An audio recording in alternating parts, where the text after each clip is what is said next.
Assalamualaikum.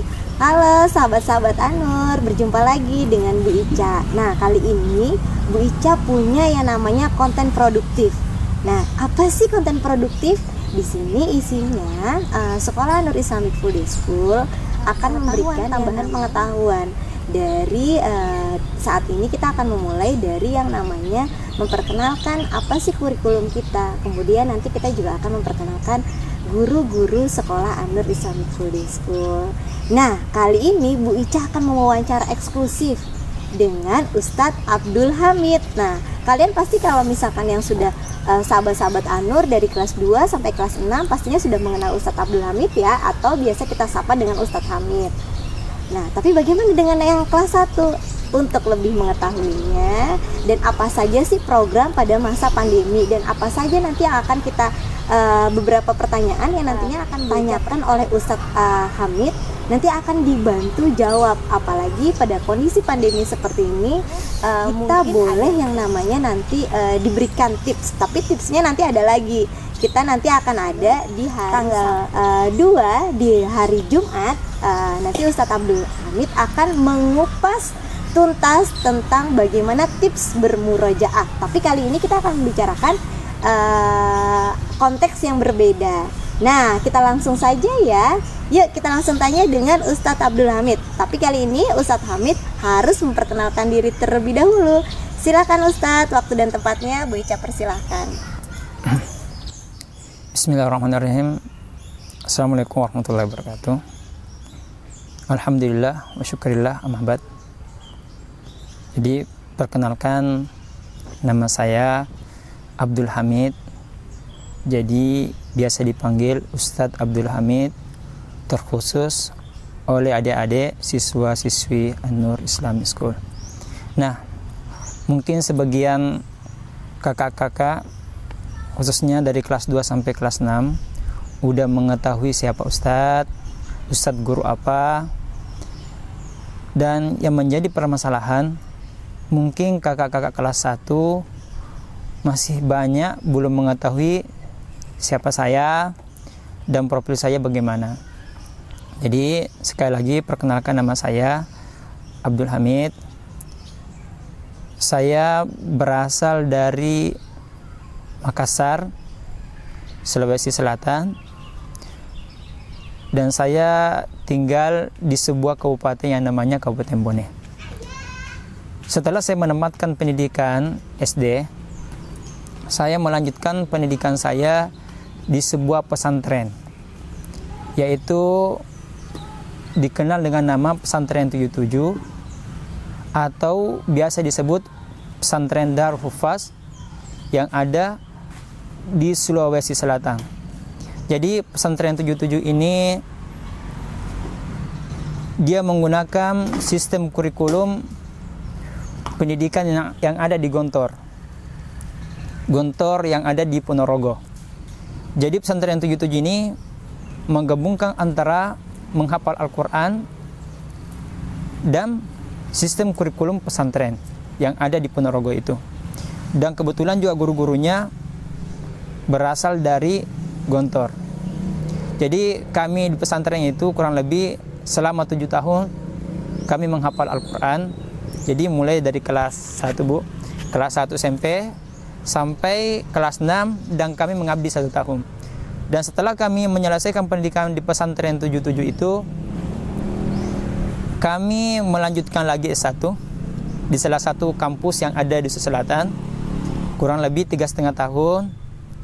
Dan setelah itu kami memberanikan diri untuk ke Jakarta untuk memperdalam ilmu bahasa Arab dan memperdalam ilmu agama. Makanya kami coba-coba mendaftar salah satu kampus yang ada di Jakarta yang namanya Lipia. Jadi Lipia ini adalah salah satu kampus cabang dari Madinah yang ada di Madinah. Jadi setelah kami coba-coba tes, alhamdulillah lulus. Dan kami kembali lagi kepada S1 atau biasa dikenal dengan Bakalarius. Dan kami alhamdulillah di Lipia itu kami mendalami ilmu bahasa Arab dan ilmu agama. Di sela-sela kami menempuh pendidikan S1, 1 tahun selanjutnya saya coba-coba mendaftar salah satu kampus yang lain yang ada di Jakarta, yang namanya UIN Syarif Hidayatullah Jakarta. Dan saya mengambil program pendidikan bahasa Arab, jadi magister pendidikan bahasa Arab. Jadi waktu itu kami kuliah 2 kampus. Jadi ketika pagi dari jam 7 sampai jam 12 itu kami kuliah di Libya. Setelah sore jam 3 sampai jam 10 malam saya kuliah di UIN Syarif Hidayatullah. Jadi selama beberapa tahun itu kami seperti itu, Bu. Jadi paginya kuliah di Libya, malamnya kuliah di UIN. Nah, itulah profil singkat dari pendidikan Ustadz. Dan alhamdulillah sekarang Ustadz telah menamatkan pendidikan S2 di UIN Syarif Hidayatullah, dan alhamdulillah juga udah diwisuda. Dan mungkin itu, Bu, profil singkat saya dan kakak-kakak semua yang ada di rumah. Kasih. Wah, bagaimana sahabat-sahabat Anur, termotivasi nggak? Nah, coba Ustadz belajar selama 7 tahun untuk memperdalam menghafal Quran. Ustadz Hamid saat ini berarti selama 7 tahun menghafal Al-Quran. Jadi kakak-kakak yang ada di rumah, sahabat-sahabat Anur yang ada di rumah, harus lebih semangat lagi bagaimana menghafal Al-Quran supaya jadi seperti Ustadz. Nah, kemudian Ustadz juga sebenarnya motivasinya harus ditiru ya, sahabat-sahabat Anur sekalian. Kenapa demikian? Karena tadi Ustadz kuliahnya dari Lipia kemudian ke UIN. Jadi paginya di Lipia, sorenya kemudian di UIN gitu. Benar, ya Ustadz ya. Nah, subhanallah ya sahabat-sahabat Anur ya. Bagaimana? Kira-kira tertarik nggak seperti Ustadz? Tertarik ya? Nah, mudah-mudahan Bica doakan anak-anakku sekalian, walaupun dalam kondisi pandemi seperti ini, belajar tetap harus semangat supaya seperti Ustadz tadi yang Ustadz sampaikan, belajar menghafal selama 7 tahun. Selama 7 tahun ini ada di pesantren.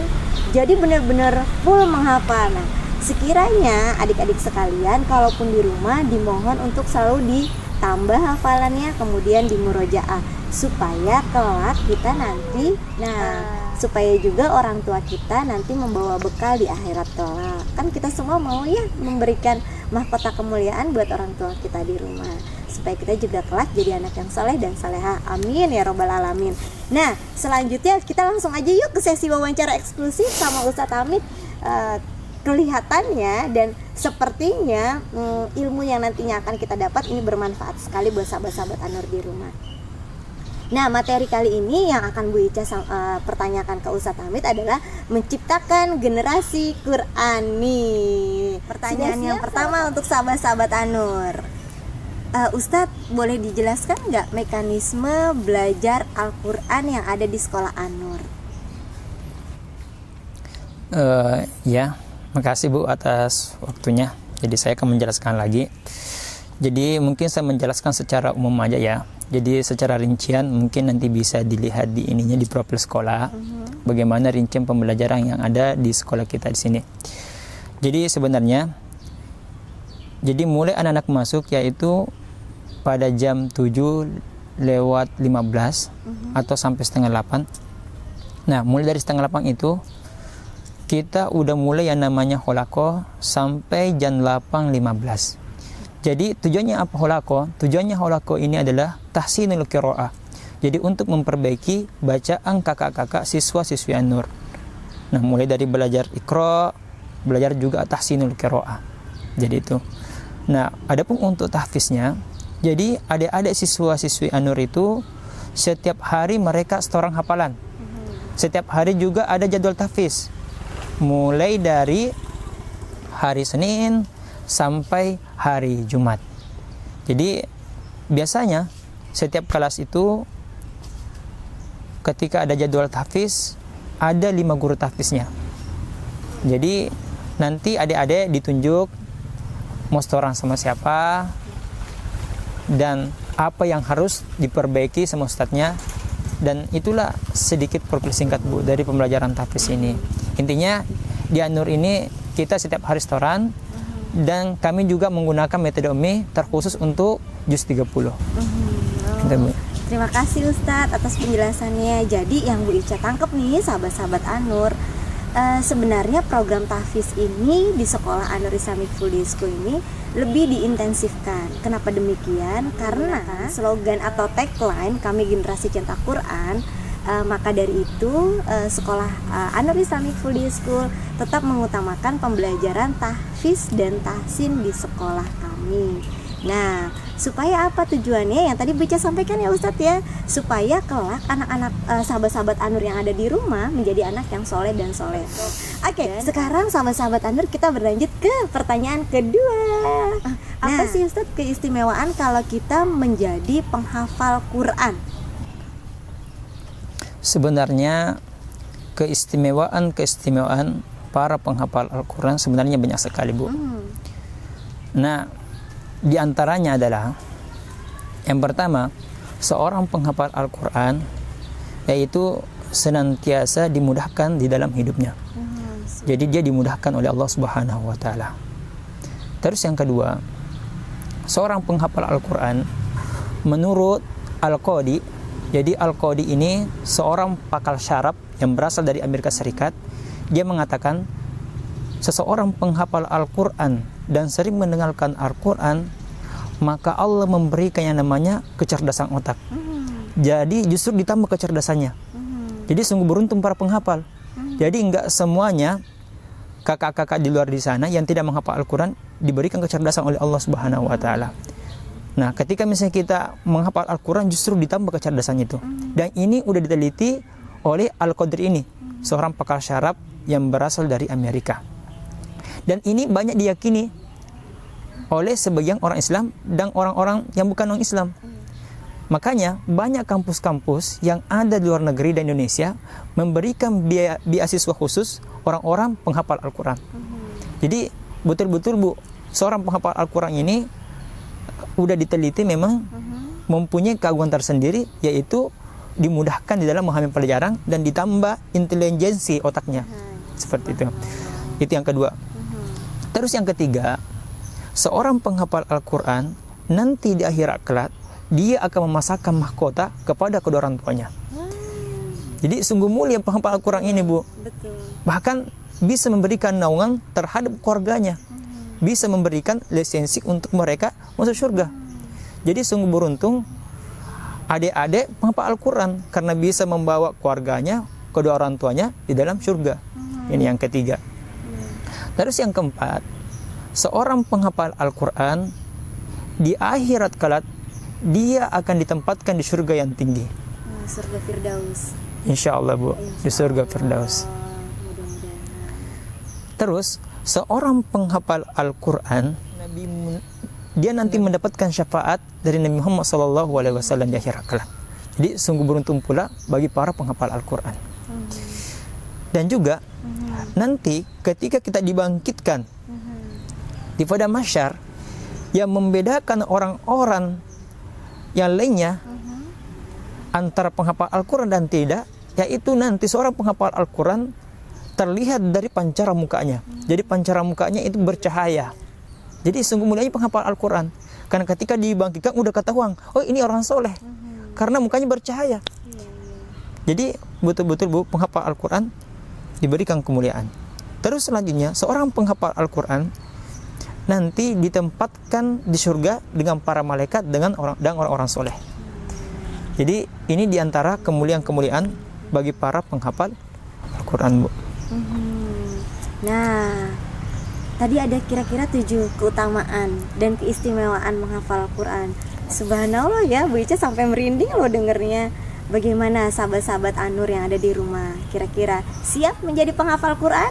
Dengan 7 keistimewaan atau 7 manfaat yang akan didapat bukan cuma anak-anakku sekalian atau sahabat-sahabat An-Nur, tapi orang tua kita juga akan, tadi yang seperti Ustadz sampaikan, akan mendapatkan mahkota kemuliaan. Nah, pastinya orang tua kita mendambakan ya untuk anaknya memberikan atau menyelamatkan orang tua kita kelak di akhirat. Nah, terus ada lagi tuh tadi yang bikin Bu Ica merinding, yaitu ketika nanti di padang mahsyar muka kita lebih bercahaya ya Ustadz ya, betul ya? Insya Allah. Nah, insya Allah tuh kata Ustadz. Jadi, ayo lebih semangat lagi belajar menghafal supaya kita semua nanti selamat dunia dan akhirat. Jadi kalau menjadi penghafal Al-Quran itu bukan cuma kita selamat di dunia, tapi selamat di akhirat. Nah, apalagi tadi Ustadz juga menyampaikan bahwa akan meningkatkan tingkat kecerdasan. Jadi bukan berarti menghafal terus kita jadi nggak pintar dalam intelijensia atau akademis. Jadi salah persepsi kalau seperti itu ya Ustadz ya. Jadi sebenarnya menghafal Al-Quran ini justru malah membangkitkan hormon-hormon yang nantinya justru malah membuat kita lebih mudah dalam mempelajari ilmu pengetahuan.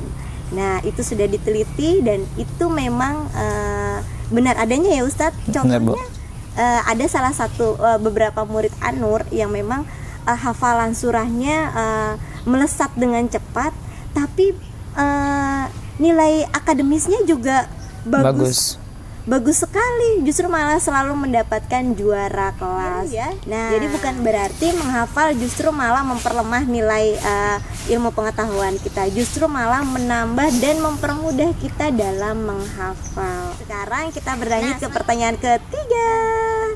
Mengapa sih Ustaz sahabat-sahabat An-Nur harus menghafal Al-Quran? Sebenarnya tadi sebagian besarnya udah Ustaz jelaskan. Tapi perlu kakak-kakak ketahui, menghafal Al-Quran adalah bekal kehidupan dunia dan akhirat. Jadi bukan cuma hanya untuk akhirat atau dunia saja, akan tetapi dua kehidupan, yaitu kehidupan dunia dan di akhirat.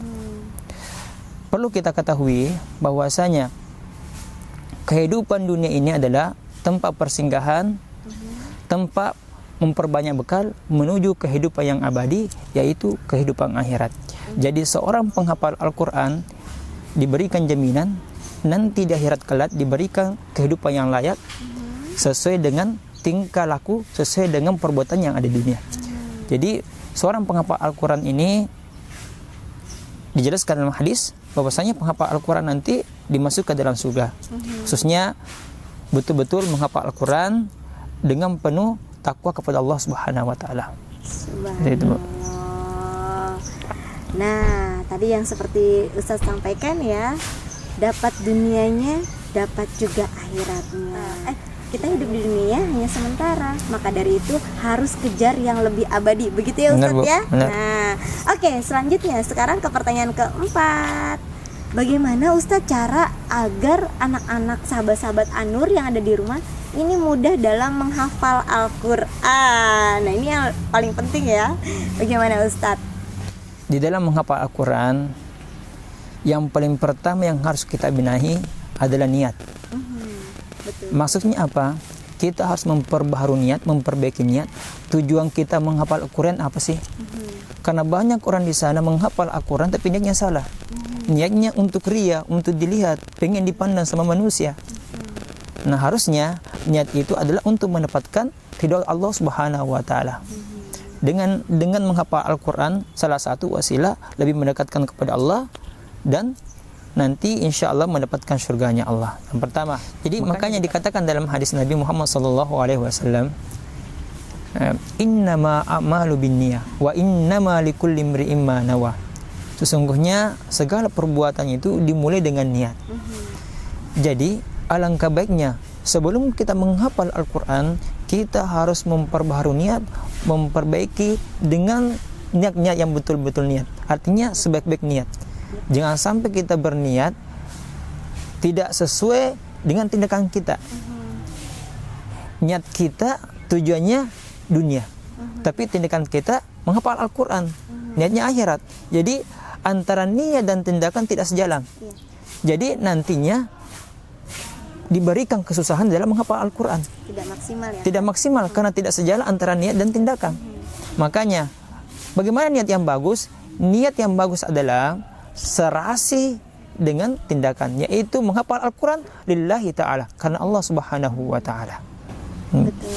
Wah, bagaimana? Tapi sih kalau Bu Ica nih yakin Ustadz, kalau sahabat-sahabat An-Nur di rumah pastinya menghafal dengan niat untuk diridhoi Allah. Amin, amin ya rabbal alamin ya. Jadi bukan berarti kalau kita menjadi penghafal Quran karena dipaksa oleh orang tua, dengan mama, dengan ayah. Jadi kalau Bu Ica yakin sahabat-sahabat Anur di rumah menghafal itu karena untuk diridhoi Allah. Amin. Terus yang kedua, Boleh? tips ini menghafal Al-Quran di rumah. Jadi alangkah baiknya kakak menggunakan satu mushaf. Jadi cukup satu pakai Al-Quran saja. Karena kenapa? Karena terkadang itu Bu, setiap Al-Quran tulisannya berbeda. Karena tulisannya berbeda, terkadang mushaf yang sering kita pakai jauh lebih cepat kita baca, jauh lebih cepat juga kita hafal. Dan ini pengalaman kami di pesantren, dan ini juga udah menjadi tips umum di dalam menghafal Al-Quran. Jadi sangat penting menghafal Al-Quran menggunakan satu mushaf. Karena kita kan terbiasa dengan satu hal nih. Tiba-tiba ada wadah yang baru nih, berarti butuh penyelesaian lagi. Adaptasi lagi. Betul. Nah, seperti itu. Terus yang ketiga Bu, tips menghafal Al-Quran. Ini secara rinci aja ya, enggak secara luas. Yaitu senantiasa mengakrabkan diri dengan Al-Quran. Maksudnya apa? Mengakrabkan diri. Jadi senantiasa kita selalu bersama Al-Quran. Jadi kalau dulu kami di pesantren 77 di sana, cara kami mengakrabkan diri yaitu ketika kami keluar kemanapun itu, kecuali ke WC, kami bawa Al-Quran Bu. Ini salah satu bentuk kecintaan kami kepada Al-Quran. Makanya ada pepatah mengatakan, tak kenal maka tak sayang maka tak cinta. Nah, begitu pula dengan Al-Quran. Untuk menumbuhkan rasa cinta, rasa sayang terhadap Al-Quran, kita senantiasa mendekatkan diri. Dan mesti harus dihafal baru diambil Al-Quran, enggak. Kemanapun kita pergi, apapun itu tujuannya, kecuali ke WC atau tempat-tempat yang kotor lainnya, jangan dibawa. Tapi kemanapun itu selama tempat-tempat yang baik, saya rasa itu salah satu bentuk wasilah untuk mengakrabkan diri terhadap Al-Quran. Dan insya Allah ketika misalnya kita udah terbiasa dengan Al-Quran, nanti rasanya ada yang aneh ketika kita tidak bersama Al-Quran. Jadi seperti itu. Ini. Terus selanjutnya, di dalam menghafal Al-Quran, alangkah baiknya pasang target. Jadi harus pasang target, artinya benar, target pencapaian, artinya manajemen waktu. Jadi dalam satu hari kita harus hafal berapa ayat atau berapa surah nih. Contohnya, setelah salat zuhur, saya harus baca Al-Quran minimal 10 kali atau 10 kali murojaah. Contohnya nih, hari ini saya harus hafal sekitar 10 ayat. Jadi setelah salat zuhur, alangkah baiknya kakak baca dulu sekitar 20 kali. Jadi manajemen. Terus setelah salat asar, dibaca lagi sekitar 20 kali. Nah, barulah nanti setelah sholat maghrib baru dihafalin. Atau setelah sholat subuh baru dihafalin. Tapi kita harus konsisten setiap hari seperti ini. Karena kenapa? Ketika kita menghafal Al-Quran tidak konsisten, tidak mempunyai target, nanti juga kita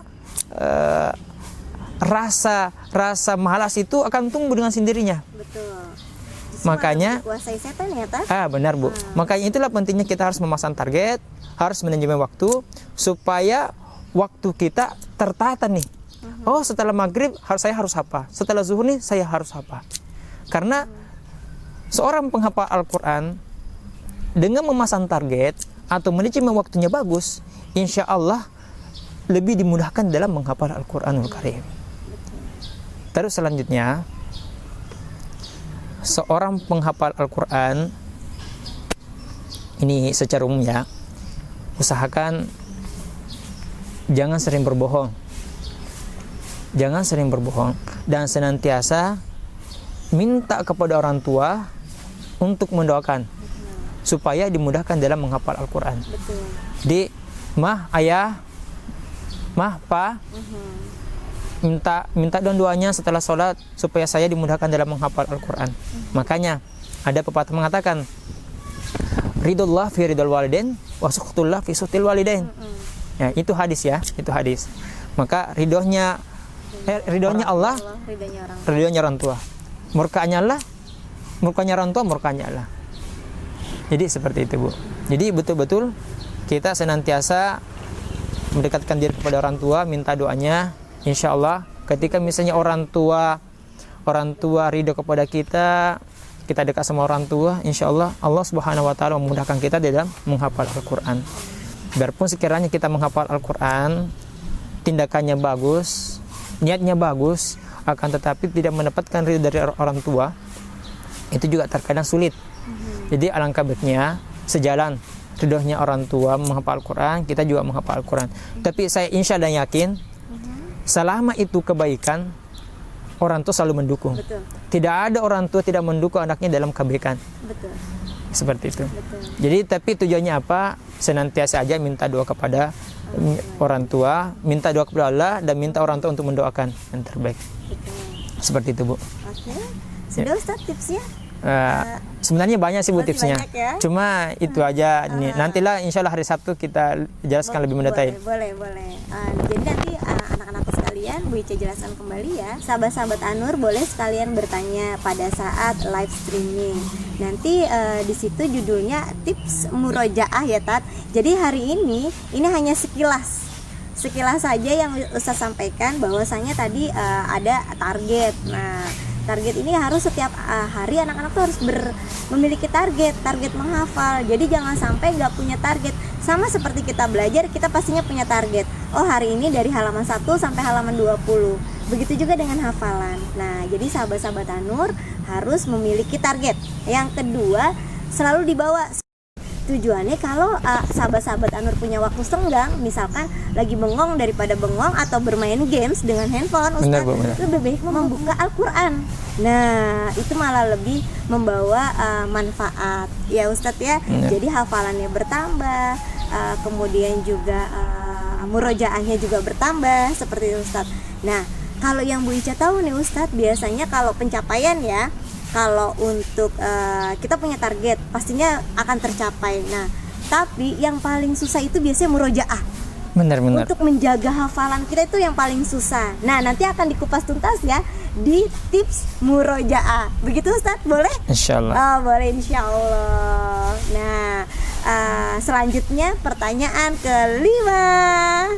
Nah, Ustadz, pertanyaan yang paling terakhir nih Ustadz, Bu Ica mau sampaikan ke Ustadz untuk sahabat-sahabat Anur yang ada di rumah nih. Ini tapi sekilas aja ya Tat, cara agar menjaga murojaah atau menjaga hafalan sekilas. Karena nanti pada saat pembahasan kupas tuntasnya ada di undangan nanti di live streaming hari Jumat tanggal 2. Nah, boleh Ustadz sedikit aja dikupas bagaimana menjaga, karena yang paling susah tuh yang tadi Bu Ica sampaikan, menjaga hafalan tuh paling susah. Apalagi tadi kan Ustadz juga sampaikan gak boleh berkata kotor. Nah, itu kan bagian dari bagaimana kita supaya menjaga hafalan kita tetap terjaga. Sebenarnya seorang penghafal Al-Quran yang paling sulit yaitu murojaah ini. Sebenarnya gampang murojaah, tinggal buka Al-Quran, dibaca, diulang-ulang. Kenapa sulit? Karena kurangnya yang namanya konsisten. Makanya seorang penghafal Al-Quran yaitu harus menumbuhkan yang namanya sifat istiqomah. Jadi kita harus istiqomah. Karena dengan sifat istiqomah ini menumbuhkan yang namanya kebiasaan. Dengan menimbulkan kebiasaan nantinya bisa menimbulkan karakter terhadap diri kita. Ketika sudah menjadi karakter, nantinya bisa menjadi sifat, dan itu akan mudah dijalani. Jadi seperti itu Bu. Jadi cukup menumbuhkan istiqomah. Ini secara garis besarnya Bu. Insya Allah. Berarti tantangan kita yang paling terberat, mungkin sahabat-sahabat Anur di rumah juga, justru malah tantangan yang paling berat adalah bagaimana istiqomah. Gitu ya, benar, ya. Nah, berarti memang harus dipaksa ya Tat. Benar. Ya, seperti kita sholat malam, kalau tidak memaksa diri kita berarti susah, karena godaannya begitu besar dan banyak. Nah, memang untuk mencapai yang baik atau mencapai ke level yang tinggi, biasanya godaan itu makin banyak. Ya begitu Ustadz ya. Benar Bu. Nah, ada lagi Ustadz yang akan disampaikan. Ini seputar untuk bagaimana kita mencetak generasi Qurani di sekolah Anur Islamic Full Day School. Ada lagi? Atau nanti kita berlanjut ke yang pada saat live streaming? Ya, insya Allah Bu, kita lanjut aja nanti ke live streaming. Jadi insya Allah nanti kami bahas tuntas tips menghafal Al-Quran, metode yang bagus seperti apa. Nanti di hari Jumat kalau bukan hari Ya, Sabtu. betul. Hari Jumat kalau bukan hari Sabtu insya Allah.